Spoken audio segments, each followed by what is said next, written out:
स्वागत है आप सभी को। आज हिंदी व्याकरण में आप सभी को हम वर्ण के बारे में बताएंगे। वर्ण किसे कहते हैं, वर्ण के प्रकार और वर्ण के उच्चारण स्थान, ये सभी के बारे में आप सभी को हम बताएंगे। समझेंगे ध्यान से आप सभी कि वर्ण क्या है, वर्ण किसे कहते हैं, जिसे इंग्लिश में हम लेटर बोलते हैं। और वर्ण जो है भाषा की सबसे छोटी इकाई भी कहलाती है। वर्ण जो है भाषा की सबसे छोटी इकाई, भाषा की सबसे छोटी इकाई क्या कहलाती है, तो वर्ण कहलाती है। आपसे ऑब्जेक्टिव में पूछ सकता है कि भाषा की सबसे छोटी इकाई, भाषा की सबसे छोटी इकाई क्या है, तो वो वर्ण है। हिंदी में वर्ण है और इंग्लिश में लेटर है। भाषा की सबसे छोटी इकाई क्या है, तो वर्ण है।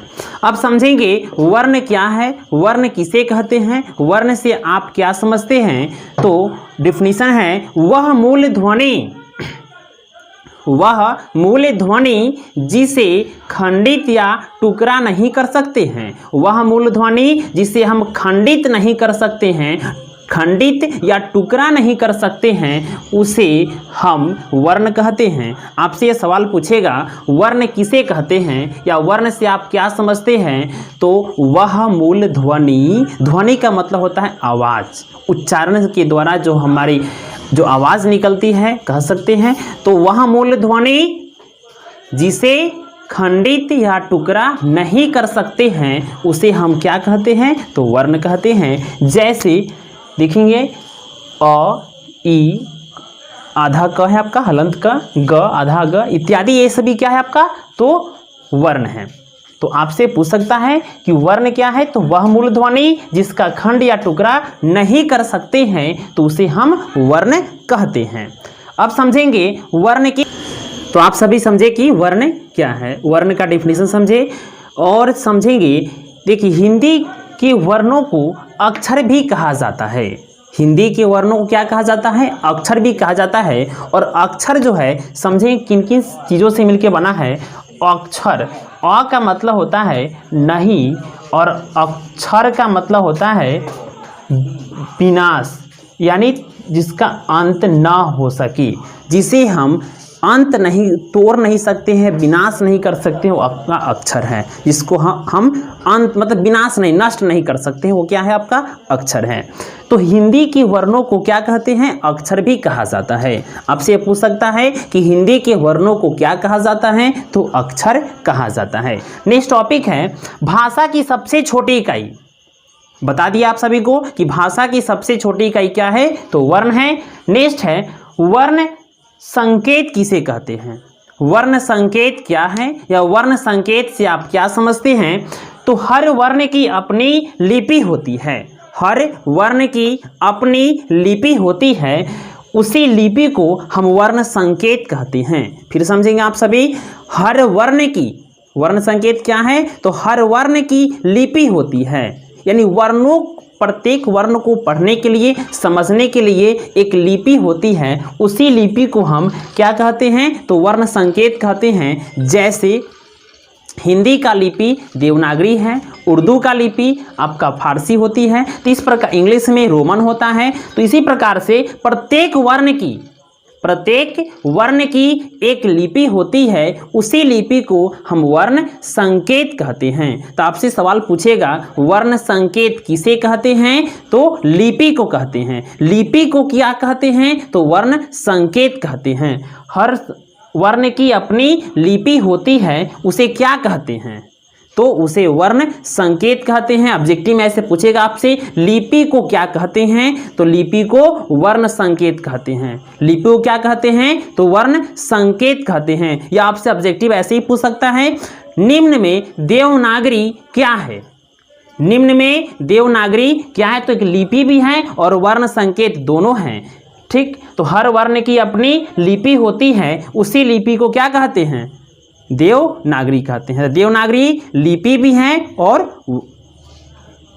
वर्ण संकेत भी है। नेक्स्ट टॉपिक आपका है वर्णमाला किसे कहते हैं। तो वर्णों के व्यवस्थित समूह को, व्यवस्थित का मतलब होता है उसको सही क्रम में, सही स्थान पर जब उसे आप लिखते हैं, एक क्रम में लिखते हैं, तो उसे हम क्या कहते हैं? वर्णमाला कहते हैं। आपसे ऑब्जेक्टिव में या सब्जेक्टिव भी पूछ सकता है कि वर्णमाला किसे कहते हैं या वर्णमाला से आप क्या समझते हैं। तो वर्णों के व्यवस्थित समूह को, वर्णों के व्यवस्थित समूह को हम वर्णमाला कहते हैं। जैसे देख लीजिए, अ आधा क मिलके क्या बना? क बना। इस प्रकार से ये बना, तो ये क्या है? एक वर्णमाला है।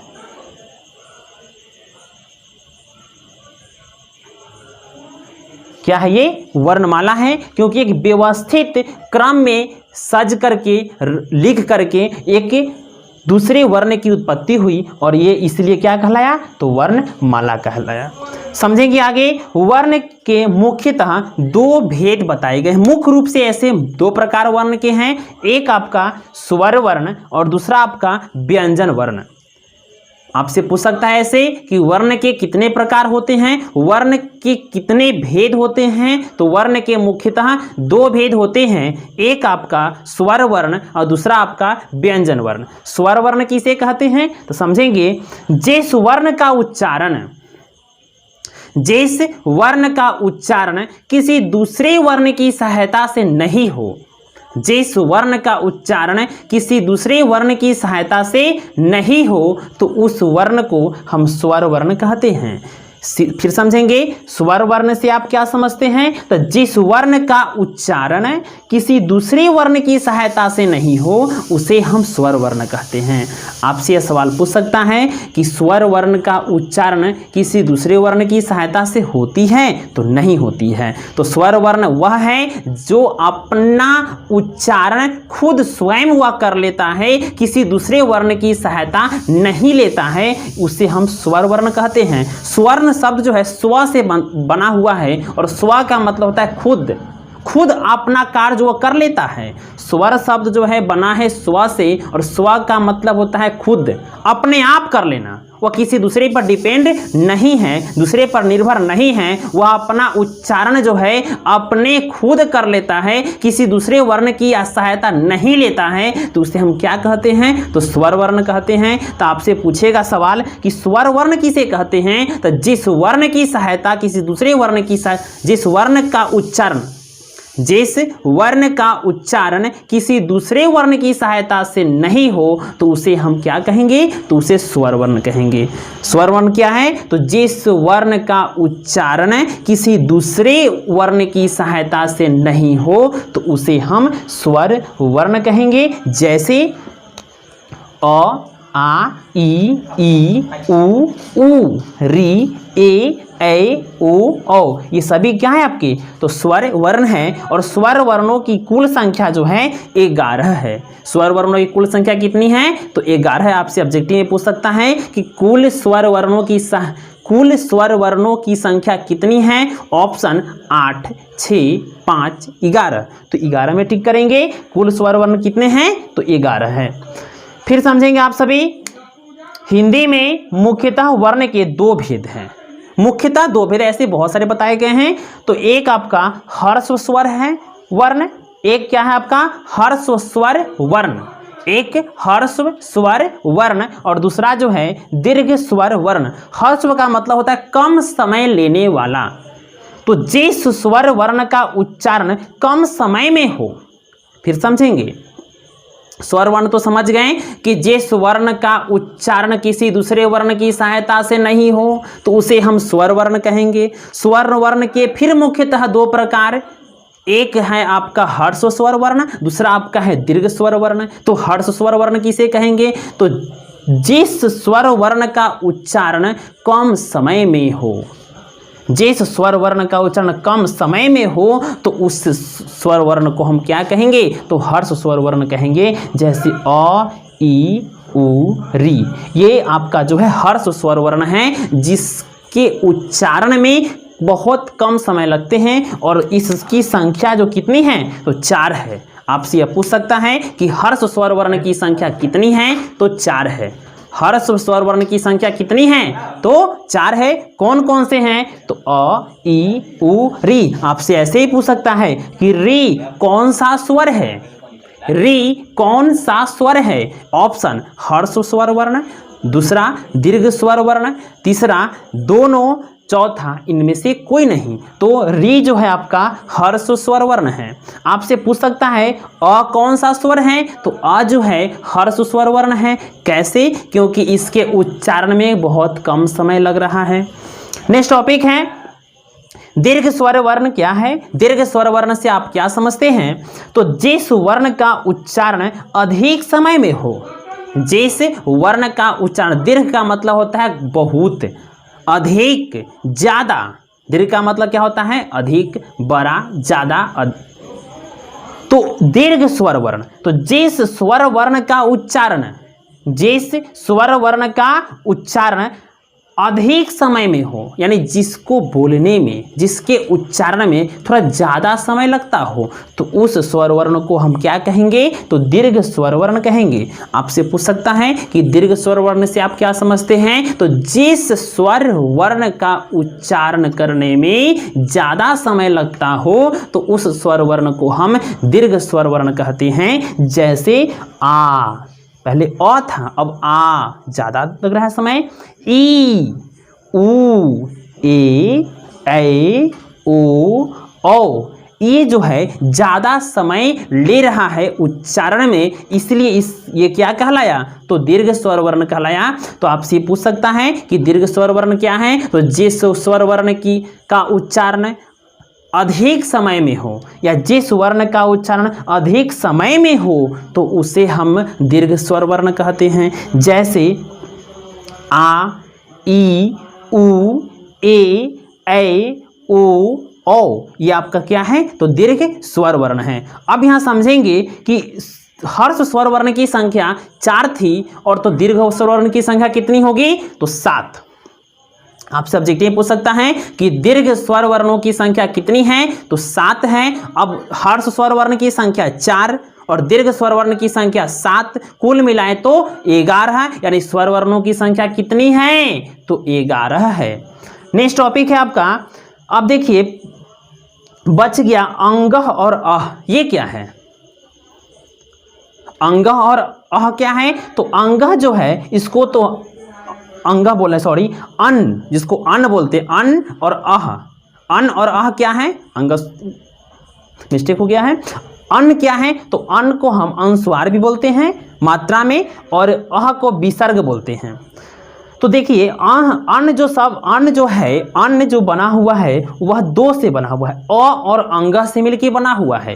अन जो है 2 से मिलके बना हुआ है, एक अ और अंग, यानी इसमें व्यंजन भी मिल जा रहे हैं, इसलिए इसको स्वर के श्रेणी में नहीं रखते हैं। आपसे यह पूछ सकते हैं कि अन, अ ई में अन जो है स्वर है या नहीं है? अ आ ई में अन्न स्वर वर्ण है या नहीं है? तो अन्न स्वर वर्ण नहीं है, क्योंकि अन्न शब्द जो है अ और अंग से मिलकर बना हुआ है, और अंग व्यंजन के श्रेणी में आते हैं, इसलिए अन्न को स्वर के श्रेणी में नहीं रखते हैं। नेक्स्ट टॉपिक है अह। अह भी 2 से मिलकर बना हुआ है, एक अ और दूसरा ह। अ और ह से मिलके बना है अह, इसलिए इसे हम रखते नहीं हैं स्वर वर्ण के श्रेणी में। ये जो है अयोगवाह कहलाता है। क्या कहलाता है? अयोगवाह। योग जो का मतलब होता है जोड़ी, योग से मिल करके बना है ये, इसलिए इसको हम स्वर वर्ण के श्रेणी में नहीं रखते हैं। नेक्स्ट टॉपिक है आपका,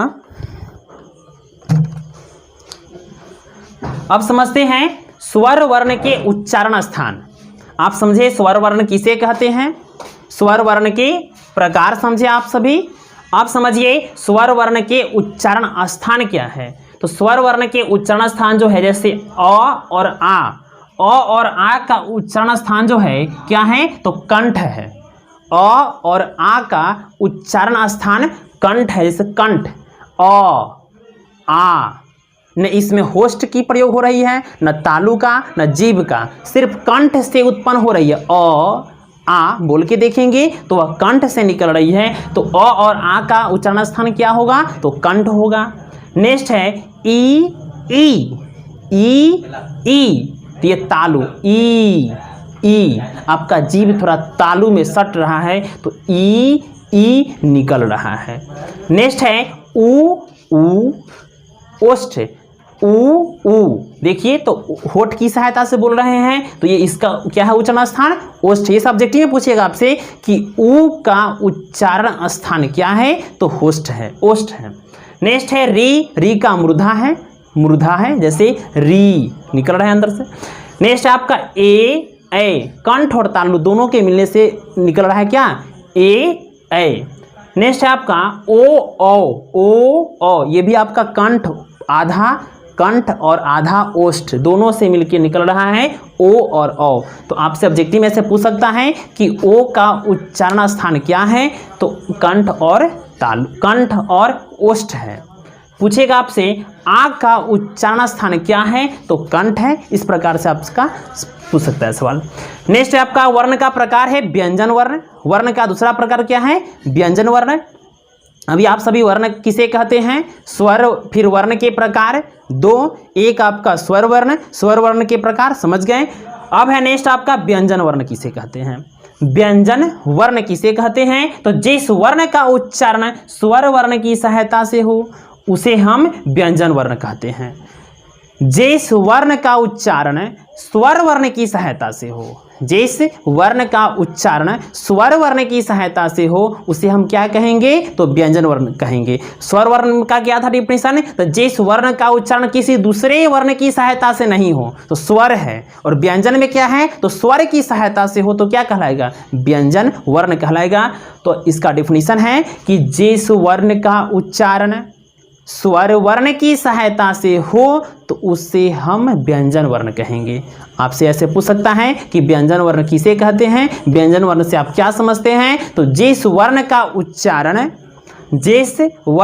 उच्चारण स्वर वर्ण की सहायता से हो तो उसे व्यंजन वर्ण कहते हैं। जैसे क, ख, च, छ, ट इत्यादि सभी जो है स्वर वर्ण की सहायता से बोलते हैं, स्वर वर्ण की सहायता से मिलकर बना है, इसलिए इसे क्या कहेंगे, व्यंजन वर्ण कहेंगे। नेक्स्ट आपका एक और है संयुक्त व्यंजन भी एक है टाइप्स। ये जो है दो वर्णों के संयुक्त का मतलब होता है मिलना, जुटना। जैसे अक्ष जो है क, आधा क और स से मूर्धन्य स से मिलकर बना है, इसको अक्ष। त्र ये भी दो से मिलकर बना हुआ है, तो संयुक्त से दो एक साथ मिल करके ये बना है, इसलिए इसके नाम क्या पड़ गया, संयुक्त व्यंजन वर्ण पड़ गया। अब समझते हैं व्यंजन वर्ण के प्रकार के बारे में। उच्चारण के स्थान पर व्यंजन वर्ण के तीन प्रकार हैं। उच्चारण के आधार पर व्यंजन वर्ण के तीन प्रकार है। एक आपका स्पर्श व्यंजन वर्ण। तो स्पर्श व्यंजन वर्ग में कौन कौन से आते हैं, स्पर्श व्यंजन वर्ण में कवर्ग, कवर्ग का मतलब क से लेकर अंग तक। नेक्स्ट है चवर्ग, चवर्ग में च से लेकर के य तक। टवर्ग में ट से लेकर के न तक। तवर्ग में त से लेकर न तक। पवर्ग में प से लेकर म तक। ये सभी जो है आपका स्पर्श व्यंजन वर्ण के अंतर्गत आते हैं। तो स्पर्श व्यंजन वर्ण कौन कौन से हैं, तो कवर्ग, चवर्ग, टवर्ग, तवर्ग, पवर्ग, ये सभी जो है आपका स्पर्श व्यंजन वर्ण है। अब समझिए इसका उच्चारण नीचे बताएंगे आप सभी को। नेक्स्ट आपका टाइप्स इसका है अंतःस्थ व्यंजन वर्ण। अंतःस्थ व्यंजन वर्ण, इसकी संख्या 4 है, और य, र, ल, व सबके नीचे हलंत लगा हुआ है, और हलंत लगते ही वो अक्षर आधा हो जाता है। तो अंतःस्थ व्यंजन वर्ण की संख्या इस तरह से है। नेक्स्ट आपका ऊष्म व्यंजन वर्ण, तलाब्य स, मूर्धन्य स, दांती स, और ये सभी के नीचे हलंत लगा हुआ है, और इसे हलंत लगते ही क्या, ये आधा अक्षर हो जाता है। तो ये आपका जो है क्या है, ऊष्म व्यंजन वर्ण है। नेक्स्ट टॉपिक है, समझते हैं व्यंजन वर्ण के उच्चारण स्थान। व्यंजन वर्ण के उच्चारण स्थान क्या है, तो कवर्ग, कवर्ग का मतलब क से लेकर अंग तक, क, ख, ग, घ, अंग, इसका उच्चारण स्थान जो है कंठ है। आपसे पूछेगा कवर्ग का उच्चारण स्थान क्या है, कंठ, तालु, मूर्धा, तो कंठ। कवर्ग का जो है उच्चारण स्थान क्या होगा, तो कंठ होगा। कवर्ग का क से लेकर अंग तक का जो उच्चारण स्थान है कंठ है। जैसे क, न इसमें होस्ट का प्रयोग हो रहा है, न तालु का, न जीभ का, इसमें सभी जो है कंठ से उत्पन्न हो रहे हैं, तो क ख ग घ अंग। नेक्स्ट है आपका च वर्ग, तो च वर्ग जो है तालु, च आपका जीभ तलवा में सट रहा है तालु में, तो ये क्या हो रहा है आपका च वर्ग उच्चारण हो रहा है, जैसे च छ ज झ या। नेक्स्ट है ट वर्ग, ट वर्ग जो है आपका मूर्धा से निकल रहा है, तो ट ठ ड ढ न और फिर आपका र है ढ है, ये सभी जो है आपका ट वर्ग मूर्धा के द्वारा उच्चारण होता है। नेक्स्ट टॉपिक है त वर्ग, त थ द ध न, यह आपका दांत है। त देखिए जीभ और दांत जब एक साथ जब मिलता है तो त वर्ग उत्पन्न होता है। बिना दांत की सहायता से आप त वर्ग नहीं बोल सकते हैं, आप बोलकर भी देख सकते हैं ऐसे। त वर्ग का उच्चारण स्थान जो है दांत है। नेक्स्ट आपका प वर्ग है, प फ ब भ म, इसका ओष्ठ है। जब दोनों होठ जब मिलेंगे तो प वर्ग का उच्चारण होता है, तो प फ ब भ म, इसका क्या है उच्चारण स्थान ओष्ठ है। देखिए इस सब का जो है ये क्या है, तो क वर्ग जो है इसका उच्चारण स्थान जो है कंठ है, इसलिए इसके वर्ण का नाम कंठे, यानी क वर्ग के वर्ण का क्या नाम है, तो कंठे नाम है। च वर्ग के वर्ण का नाम तालव्य। ट वर्ग का उच्चारण स्थान जो है मूर्धन्य। त वर्ग का उच्चारण स्थान जो है दंत्य और प वर्ग का उच्चारण स्थान जो है ओष्ठ्य, ऐसे बोल सकते हैं। ऐसे आपसे सवाल पूछ सकता है कि त वर्ग का उच्चारण स्थान क्या होगा, तो त वर्ग का दंत्य होगा। इस प्रकार से बहुत सारे क्वेश्चन बन सकते हैं, ऑब्जेक्टिव एंड सब्जेक्टिव भी। समझेंगे ध्यान से आप सभी। आपसे इसमें से बहुत सारे क्वेश्चन बनेंगे, ऑब्जेक्टिव एंड सब्जेक्टिव क्वेश्चन आप लोग बना सकते हैं। फर्स्ट बनेगा वर्ण किसे कहते हैं, वर्ण से आप क्या समझते हैं, तो फर्स्ट क्वेश्चन ऐसे बनेगा, इससे ऑब्जेक्टिव भी बन सकता है। नेक्स्ट है आपका वर्ण, हिंदी के वर्णों को क्या कहा जाता है, तो हिंदी के वर्णों को अक्षर भी कहा जाता है, ऐसे आप क्वेश्चन बना सकते हैं। भाषा की सबसे छोटी इकाई क्या है, शब्द वाक्य वर्ण, तो वर्ण है। भाषा की सबसे छोटी इकाई क्या है, तो वर्ण है। नेक्स्ट है वर्ण संकेत किसे कहते हैं, तो वर्ण संकेत जो है हर वर्ण की अपनी लिपि होती है, उसे क्या कहते हैं, तो उसे वर्ण संकेत कहते हैं। जैसे देवनागरी, देवनागरी क्या है, तो लिपि है। लिपि को क्या कहते हैं, तो वर्ण संकेत कहते हैं। लिपि को क्या कहते हैं, तो वर्ण संकेत कहते हैं। और लिपि में एग्जाम्पल जैसे देवनागरी हिंदी का है, उर्दू का फारसी है, और उसी प्रकार से इंग्लिश का रोमन है। तो प्रत्येक वर्ण की अपनी लिपि होती है, उसी लिपि को वर्ण संकेत कहते हैं, ऐसे पूछ सकता है। वर्णमाला, वर्णों के व्यवस्थित समूह को क्या कहते हैं, वर्णों के व्यवस्थित समूह को क्या कहते हैं, तो वर्णमाला कहते हैं। वर्ण के कितने प्रकार होते हैं, तो ऑप्शन 2 4 5 3, तो 2 आप ऐसे टिक करेंगे। स्वर वर्ण क्या है, तो स्वर वर्ण जो है स्वर वर्ण, स्वर जो है स्व शब्द से मिलके बना है, और स्व का मतलब होता है खुद, यानी जो वर्ण खुद अपना उच्चारण अपने ही कर लेता है, यानी जिस वर्ण का उच्चारण किसी दूसरे वर्ण की सहायता से नहीं हो, यानी किसी दूसरे पर डिपेंड नहीं रहता है, वह खुद अपना उच्चारण खुद ही उत्पन्न कर लेता है, इसलिए उसे क्या कहते हैं, स्वर वर्ण। तो स्वर वर्ण का डिफिनेशन क्या बताएं, तो जिस वर्ण का उच्चारण किसी दूसरे वर्ण की सहायता से नहीं हो तो स्वर वर्ण। जैसे एग्जाम्पल में आप लोग ये देखें, हिंदी में जो है कुल स्वर वर्णों की संख्या 11 है। फिर इसके वर्ण के मुख्यतः हिंदी में कुल स्वर वर्णों की संख्या कितनी है, तो 11 है। हिंदी में मुख्यतः स्वर वर्णों के 2 भेद हैं, एक आपको ह्रस्व स्वर वर्ण, दूसरा आपका दीर्घ स्वर वर्ण। तो इस प्रकार से आप ऑब्जेक्टिव बना सकते हैं, इधर भी आपका बनेगा ऑब्जेक्टिव। बहुत सारे सब्जेक्टिव क्वेश्चन बन सकते हैं कि अ का उच्चारण स्थान क्या है, तो कंठ है। उ का उच्चारण स्थान क्या है, तो ओष्ठ है। फिर व्यंजन वर्ण किसे कहते हैं, फिर उसके प्रकार व्यंजन वर्ण के मुख्यतः कितने प्रकार है, तो 3 है। फिर सबका उच्चारण स्थान भी पूछ सकता है। ऐसे सभी क्वेश्चन आप लोग बनाएंगे, और उसके बाद जो है आप लोग को बताएंगे हम शब्द के बारे में बताएंगे।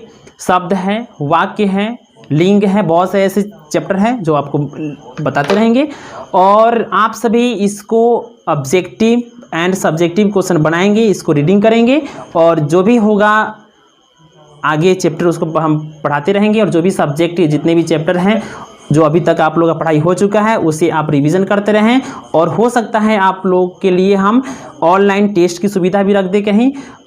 जो भी ऑब्जेक्टिव क्वेश्चन आप लोग बनाए हैं जो इससे बनने वाले हैं सबको क्वेश्चन उस पर भेज देंगे, जो आप लोग घर बैठे अपना उसको बना सकते हैं।